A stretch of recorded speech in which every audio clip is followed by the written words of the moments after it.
সবচাইতে বড় খবর, প্রধানমন্ত্রী নরেন্দ্র মোদী আজ রাত 8টায় দেশবাসীর উদ্দেশ্যে ভাষণ দেবেন। প্রধানমন্ত্রী নরেন্দ্র মোদী কি বলছেন, সারা বিশ্ব এই দিকেই তাকিয়ে রয়েছেন। এই যুদ্ধ পরিস্থিতিতে প্রথম দেশবাসীর সামনে বক্তব্য রাখবেন প্রধানমন্ত্রী। প্রধানমন্ত্রী কি বলবেন, তাকিয়ে গোটা দেশ।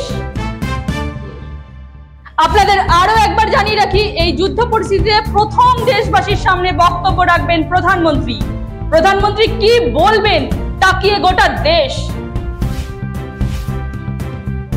আরো একবার বলি, আজ রাত 8টায় দেশবাসীর উদ্দেশ্যে ভাষণ দেবেন প্রধানমন্ত্রী নরেন্দ্র মোদী। এই যুদ্ধ পরিস্থিতিতে প্রথম দেশবাসীর সামনে বক্তব্য রাখবেন প্রধানমন্ত্রী। প্রধানমন্ত্রী কি বলবেন, তাকিয়ে গোটা দেশ।